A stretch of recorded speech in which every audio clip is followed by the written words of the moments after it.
And what the gospel brings is the power of the Holy Spirit. The fruit of the Spirit is, and you list them out, and it's a list of virtues. Sure. So it is the Spirit that works in us with power to make us the kind of people. So in a sense, to bring us back to what God wanted us to be, which was to be virtuous women and men.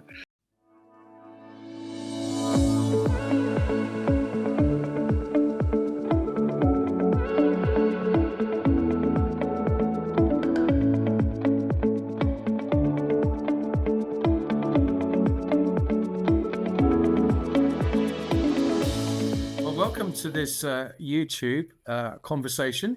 It's my great joy to introduce our guest for interview on Preach Magazine. His name is Dr. Marvin Oxenham. He's had a variety of roles in theological education at London School of Theology, which will be known to many. His PhD is published under the title Higher Education in Liquid Modernity, and his recent research has led to the publication of the academic epistolary novel Character and Virtue in Theological Education, published by the Langham Partnership in 2019. He's followed this up with a workbook designed to help students better understand and work through practices to aid character and virtue development, also published by Langham. He was born and lives in Rome, Italy. So I'm delighted to be exploring some of the themes of these two books. So Marvin, my introduction to you was relatively short because you've done lots of things at London School of Theology and more besides. So can you give us a summary of the kind of things you've been involved in? Yeah. Hi, Andy, and hello, everybody listening to this video recording. So greetings from Rome, as they would say. If you hear some rumblings in the background, it's because we've got a thunderstorm rolling in. So I don't know if they're going to be able to post-edit out the thunder if there is any, but if that is, it's that's what it is. So I'm one of those people who's a jack of all trades and master of none. I've done many things in my life. As you said, I was born and raised in Italy, and after initial training in Bible school, I came back with a vision for evangelism and church planting, which in a sense characterized the first part of our work and ministry here in Italy. We did pioneer church planting for over 15 years. So we had cell church network and lots of life learning and blessings and scars from that period as well. In the second sort of half of our work in ministry, I've already moved a little more into academics. So London School of Theology certainly has been an important part of my life. But together with that, I now work with two international networks that work with theological colleges across the world. So in Europe, I'm wearing my jersey with the European Council of Theological Education logo. We work with over 80 theological colleges across Europe in quality assurance and development. And then with the ISET, which is another larger international network that works the World Evangelical Alliance and the Zon movement, sort of serving theological schools, over 850 theological schools across the world. So I'm blessed to be surrounded by theological educators and to have a lot of my ministry amongst them who are good friends from across the world. So it's great to be talking to you, and in particular to your audience who are the practitioners, the pastors and the preachers who are actually doing the work. Well, thank you, Marvin, for expanding that for us. Now, I mean, your first book and the earlier thesis on character and virtue will be fascinating to many. So what was the spur for you to do research? Because it's a long piece of work you've had to do. So the short story is there's no one point where this sort of started. There was no one aha moment. It was a gradual growing into this. Certainly our time in church planting was instrumental in shaping an awareness of the importance of character. Both in our own ministry, but also in working with coworkers. And certainly one of the lessons we learned was that if character is not what it should be, when you come into crisis situations, it's too late. Character needs to be formed first. And so in ministry, in pastoral ministry, and working with other people, the importance of character is paramount. As then I moved into my PhD, in addressing higher education and liquid modernity, sort of tracing the history of higher education from Greek Paideia and the classical world, the Middle Ages, and that through modernity and post-modernity. One of the recurring themes actually in education was the education of character and virtue. So I came to an awareness more in a scholarly, historical way of the importance of this particular tradition and how it was conspicuous by its absence in current higher education and theological education. So I concluded my doctoral work with sort of a what could happen next. And one of the things was we should look a little bit more into character education. Then in my work at LST, one of the courses I taught with ethics, so I taught virtue ethics, and that gave me, a different angle on the same topic. And I decided with the students there, let's not just talk about being virtuous, let's actually try to do something during the course of this course. So over 6 months, we worked with this cohort of students at LST actually on a project to work specifically on virtues in their life. And that was a really rich moment. So then when LST, in the generosity of the school, gave me as a faculty member a sabbatical to do research, it was for me a no-brainer. I want to do more research in the area of character and virtue education. And so that gave me concentrated time, which led to the production of that first book. Well, it is a masterful look at the topic. I mean, you've gone everywhere, it seems to me, in terms of the background of theology, reflecting on contemporary work as well. So congratulations on that, if I may. I don't think many theological colleges would question the value of character and virtue. And indeed, many listeners who've been through theological education no doubt would think, yeah, that's important. But would you be understanding that very few theological institutions give attention to it as part of the syllabus, as part of something that's tested? That is my observation. And, from a privileged point of view, as I said, working with these networks of theological education where we do quality assurance, we do accreditation, so we get to dig into their curricula, we get to see their program outcomes.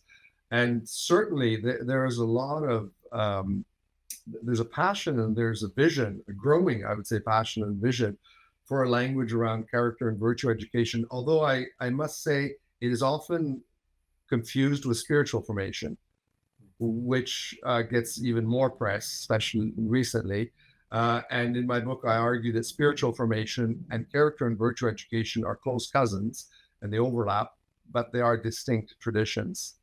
So my observation is that in most theological schools, there's an awareness and certainly a passion for it, that it doesn't translate very often into a curriculum, into something that is actually intentional, that's structured, that can be seen, that can be evaluated, that can be improved.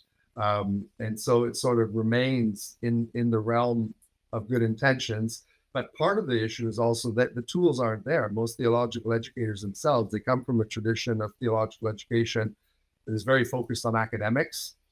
And so the whole tradition of formational, and in particular of the character and the virtue traditions, has not been part of their own formation. So for many theological educators and principals and deans, this is new as well. So that certainly leads to a great need to develop this.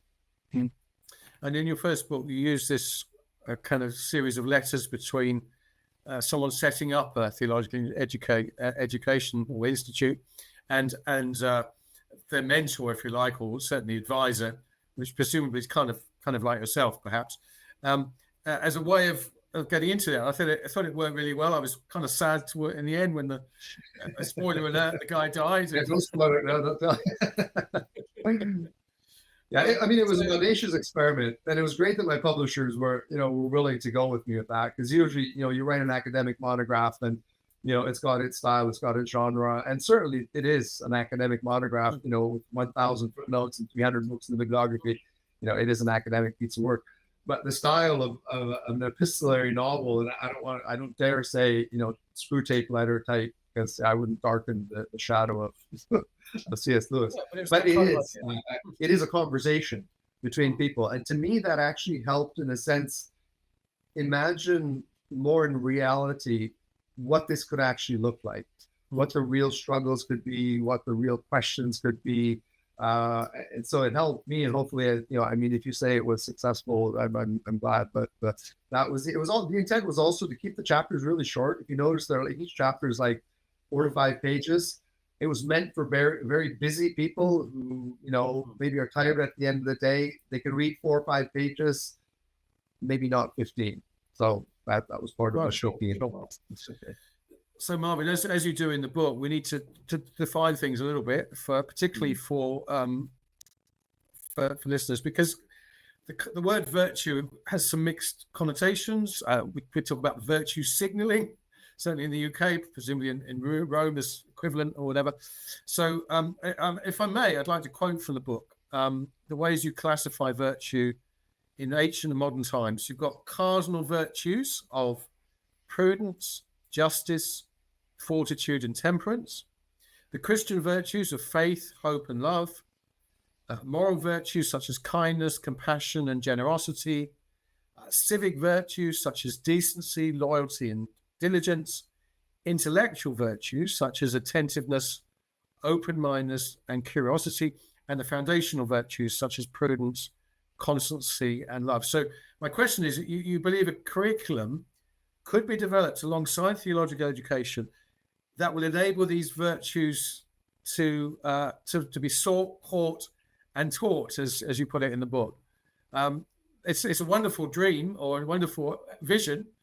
Talk me through that. So the good news is that this isn't my idea, and it's not something that Marvin Oxenham has come up with. Marvin Oxenham simply done some digging around in the history and some of our great sort of fathers of thought in the world, and in particular Aristotle, of whom there's a whole chapter on Aristotle. Why as Christians are we talking about Aristotle? I'm a firm believer in common grace, and that God can bless the world with good gifts, certainly through the church, but also through other people. Penicillin was not invented by a theologian, so God does bless the world with good things in other ways. And I certainly believe that Aristotle gave a gift to humanity. He's probably the philosopher, thinker, educator who more than anybody else in the world has developed the thinking around virtue. That thinking was picked up, as I point out in some of my chapters, by the early fathers and the church fathers, and by many of the early educators as well in the tradition of Christianity. And so in a sense, in rediscovering this for us, and I also make an argument in the book, it seems that around the Reformation, and in particular the Protestant and then evangelical sort of branch of the Christian church, something happened with the tradition of virtue, that it was lost there. There's a historical moment where and I offer some suggestions for that, but that I think is an area of further research. But certainly the word virtue, as you pointed out, for many of us, it sounds alien. Even to say it, you're kind of going, virtue, what do we mean by that? And all sorts of images come to our mind, some of which are not perhaps terribly positive. So rediscovering the virtue and the list that you've read, the cardinal virtues, most of the philosophers in the classical world, Augustine, Thomas Aquinas, some of the great theologians, Cassian, the monastic movement, the desert fathers and mothers, this was their bread and butter, to be thinking about the virtues in this sense, and to be educating according to the virtues. So your question, do I believe a curriculum can be developed? I would say curricula have been developed in the past. Certainly, if we look back to the classical world, now clearly those aren't Christian curricula, those are educational curricula, but certainly there are curricula, there are pedagogies, there are ways of educating virtue. And might I say as well that in the UK, there are groups like the Jubilee Centre for Character and Virtue out of Birmingham University. They're doing some fantastic work in sort of a neo-Aristotelian discovery of character and virtue tradition, and they're working to bring that back into school education, especially primary and secondary school. So there is around the world, there's a renaissance, there's a new awareness, I think, especially in post-modernity, as we've abandoned some of those, or not abandoned, but certainly become weary of just the rationalism, of just the truth propositional element of education and theological education, and we're looking for something else. And certainly the tradition of character and virtue is a nourishing field for that particular emphasis.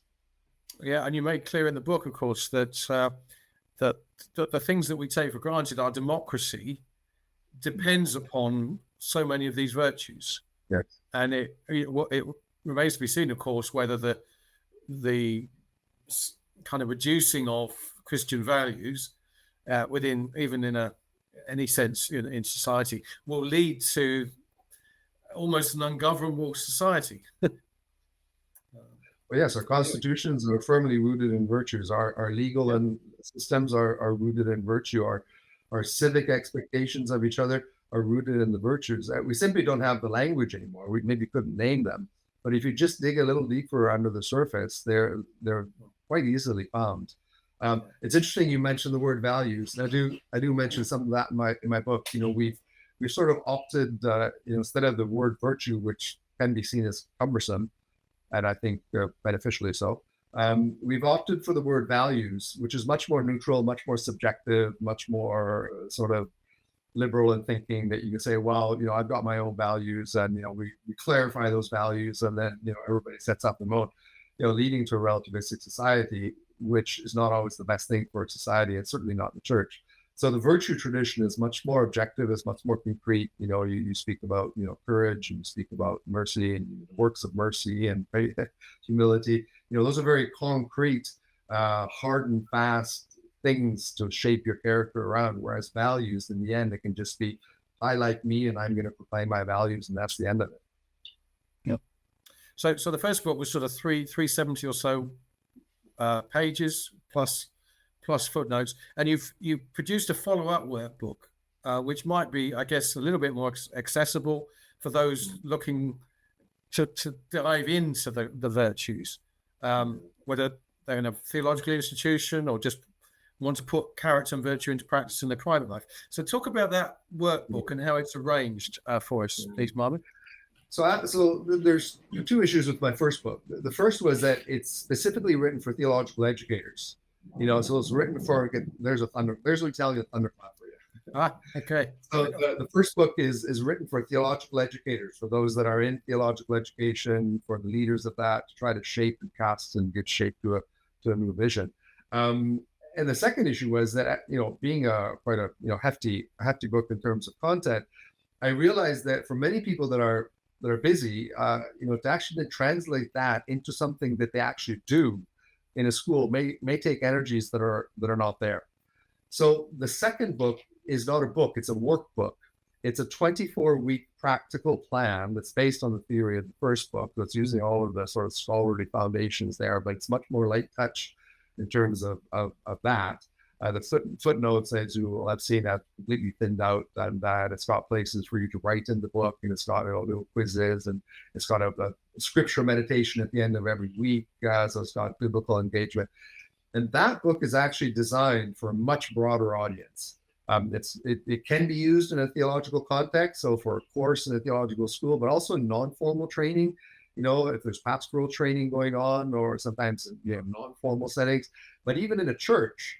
As I wrote that book, I was thinking, of local churches where, you want to perhaps, just a few days ago, I spoke to a pastor in a church, and he's going to take his old elders, the whole group of elders. They're going to work through the 24-week plan on virtue, and they're going to work together as a group and be accountable to each other. And then they're going to roll it out into the church. So they're going to preach on virtue for 24 weeks. And then in the midweek meetings, they're going to go through, everybody's going to go through the book.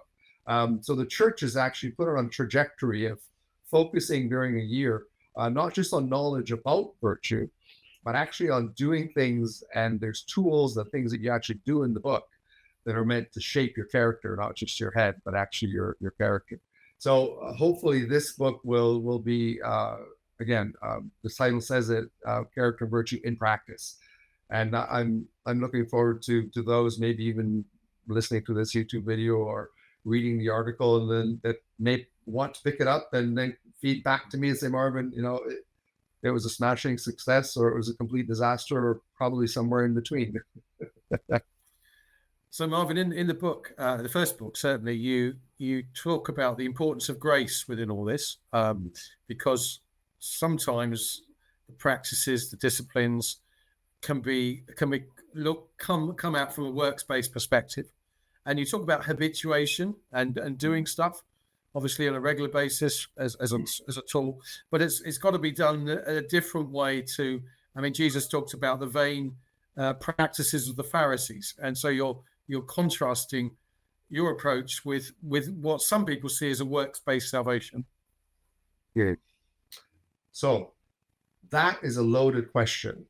Okay, so that would deserve another monograph just to ask respond to the multiple questions that you've got in there. So let me try to unpack 3 or 4 things if I can remember. So the first, you speak about grace, and we often think about grace in terms of atonement, in terms of salvation, grace, forgiveness for sins, and that certainly is a dimension of grace. But there are many other dimensions of grace. One of them is empowering grace. The undeserved favor that God gives us to give us power in our lives to be the kind of people that He wants us to be and that we're designed to be. And that is something I write about in the book. Sometimes it's called the recapitulation theory of the atonement, where you see the grace of God acting in the life for those that are born again, that are dwelt by the Spirit, that have the grace of power to actually change their character, to become the kind of people that God has designed us to be. And to me, that is one of the key differences between the classical tradition, the Greeks and the Romans, and the Christian tradition. That the target was the same, that the topic was the same, it was the virtues. But what Aristotle and Plato and Cicero and Seneca were missing was the power. And what the gospel brings is the power of the Holy Spirit. The fruit of the Spirit is, and you list them out, and it's a list of virtues. So, so it is the Spirit that works in us with power to make us the kind of people. So in a sense, to bring us back to what God wanted us to be, which was to be virtuous women and men. So that was on grace. Then you said something about habituation. So habituation is actually, I've got several chapters on that. And actually the handbook, the practical handbook, the main section of practice has to do with habituation practices. And it is a very powerful educational tool that is used in many, it's used all over. There's a lot has been written about the power of habit. And the intentional habits that you develop around virtue are such that will shape your character with power of God, even more so, to become the kind of person that you're intending to be. So habituation is a very powerful, although forgotten, and the word itself, who's ever heard of habituation? So in a sense, to rediscover the word that goes with that practice, I think is a very positive thing. You then mentioned the Pharisees.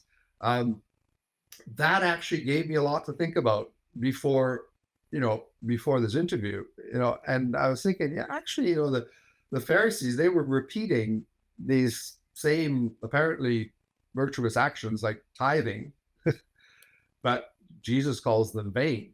And I think there's quite a bit more to be dug out here, but some of the thoughts, and I've actually made just a couple of notes here so I don't forget, but some of the thoughts are, one, Jesus says the Pharisees were doing those things to be seen by others. So when you put into practice works of virtue to be seen by others, they don't really change your character. Right. I think that's one key distinction. Another key distinction is that the Pharisees were selective in choosing good actions that were less invasive on their character. So they were tithing. But Jesus actually says, you're doing this and you're neglecting the major virtues of justice, mercy, and faithfulness. So you've sort of, cherry picked something that's not too difficult, like, giving your little tithes, but you're using that as a mask to hide that you're neglecting the main virtues. Now, Andy, you and I are probably, I think we're probably about the same age. I remember when we were 20-year-old, the big thing in evangelical Christian circles was the kind of music you listened to. There's old music on, Christian rock and all of the rest of that. In a sense, you could say I'm a really good Christian because I don't listen to these groups and I listen to those others. And to me, that's an example, contemporary example of an easy pick of doing something external, relatively easy, listen to music, to then not put into practice the more important virtues in our life. And that's the recipe for legalism, I think. So I think here, and of course, Jesus with them, he was applying it to their relationship with their parents. He was saying, you're tithing, and you're saying, oh, since I'm tithing, I can't help my parents. And Jesus is there, and the virtue of prudence is a key virtue, I think, in all of this. It's the discerning to know what virtues are important and which ones to put into practice in which moment. So certainly, you gave me food for thought. I may end up writing something on the Pharisees and the vain virtues, but those are some thoughts that came to mind. Just to give a fair answer to your very, very probate question. Well, you're very, very kind. Sorry about the multiple questions within the question, but I guess I was trying to open up the opportunity for you to talk about grace in the way that you have, in a healthy and sensible way. Because some people kind of shrink back unhelpfully from habits because they fear that they're going places they shouldn't. When you've expressed very well, I think, that grace, as Dallas Willard put it, grace is not opposed to effort, it's opposed to earning. Is that kind of idea really? So anyway, I've got sections in both books. I've got sections where I tease out, this thought of our cooperation with God. Is it all God doing it, or is it all us? Sure. The reality, I think it's quite clear in Scripture. The reality is both, and where one stops and where the other ends is sort of in the realm of mystery. But it's certainly clear that God asks for effort on our part, and He gives us the grace to do that. He changes our desires as well to do that. Romans, it's quite clear on that. But then there certainly is a power from above that is doing the work in us. I have an example. Last year, I for some reason I'm still not quite sure of. I decided to go out and get my sailing license. So I'm now a fully chartered captain sailboats. But sailing needs two things. You need to get your sails up and pointed in the right direction, or else the boat's not going anywhere. But you need the wind to blow. Sure. And I think that's a great example of God's work in our lives. We are responsible to get the sails up. And some of the things we do in character education are getting the sails up. And they're hard work. They're really hard work. And it's really hard. Sometimes just the constancy of the slow trickle effect. That is really hard work. But God's wind needs to blow. Yeah, if it doesn't blow, our hard work's not going to go far. But if His wind blows and our sails are down, it's just going to blow over us. Well, Marvin, obviously we're talking in the context of Preach magazine, with preachers listening. Many Bible passages will lead people to want to exhort listeners towards developing character, and that can be done well and it can be done badly.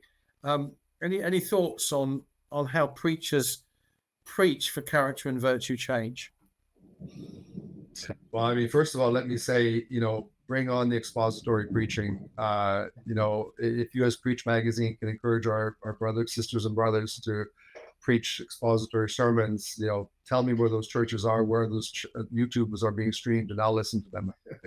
I am thirsty for expository preaching, and sadly, we don't see enough of it, as would perhaps be beneficial. But having said that, once you start looking for virtue in Scripture, this was something I actually did. As part of my work for the book, I read through the whole New Testament just looking for virtue, and what I found, it was like, I'd never seen this. Of course, the words aren't there, at least not in English, and sometimes even the Greek word like arete, which is the word that Aristotle and Plato were using, is not translated in English as virtue. And so we sort of, or words like righteousness, was actually the same word that the classical philosophers were using to talk about virtue. And clearly the New Testament was written in that historical, cultural context where virtue education was at its prime. And the authors were aware of it. Paul, first of all, being, raised in Tarsus, which was a Stoic city, and the Stoics, their big thing was character and virtue. So he knew this stuff. And when you know that, and then you read his writings, you can actually see it. He is contextualizing and putting into theological framework a lot of what was in his culture. So having said that, for preachers, yes, I mean, if you get a vision for this and understand some of these broader cultural and educational themes that are behind that, some passages of scripture, they come alive. I think one of the best sermons I've preached, and and that sort of preaching to my own choir, was from Second Peter, where it says, "Add to your faith virtue," and as sort of a core text that says, this is the most important addition you can do in your Christian life. To once you have faith, then add virtue to that. So yes, sisters and brothers in the pulpit, preach this. Well, obviously, Marvin, we'd be encouraging listeners and readers to buy both books, but particularly maybe the workbook to work these things through. Other steps that someone might take who, they're listening to this and think, yeah, character and virtue is something I both need to understand better for myself or for the way I preach. I understand you've got some links and some other resources that you could point people towards. Yeah, I mean, I've got a few, and I'll mention anything. I think there'll be links in the YouTube video, perhaps in the article, so you can chase them out. But before I say that, I mean, just let me say, none of us think many original thoughts. We all learn from others, and we stand on the shoulders of giants. And so, I mean, all you need to do is just start your Google searches, or now your ChatGPT searches, and just plug in character and virtue. What are characters? What is the tradition? Tell me something about the history. Give me some core books to read. And there are just some fantastic resources out there, both written YouTube. There's at a popular level, at a more theological level, and obviously at a scholarly level. There's just, once you start digging around, you find an awful lot. So just a couple of the ones that I could point to that I've worked with. I have a blog. It's called charactereducation.blog, and there's just a series of short videos, sort of flashes to whet the appetite on some of these issues. Then I've got a website, which is actually the predecessor to the second book. It's called virtueeducation.net.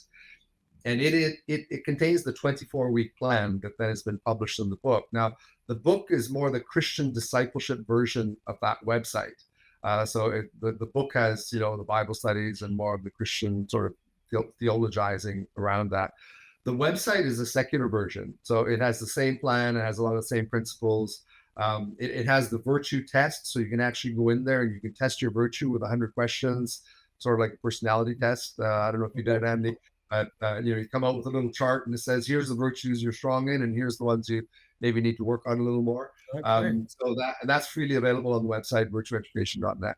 And then with the ISET, so I was wearing my theological education sort of hat. We have a website, it's called the ISET Academy. It's iset.academy. And it's a website meant to help theological educators develop educationally. The observation is that many theological educators are educated in theology, but perhaps not in education. They've not had an opportunity. So that website, it has short courses. We have about 130 short courses on different topics that are educational sort of capacity building for theological educators.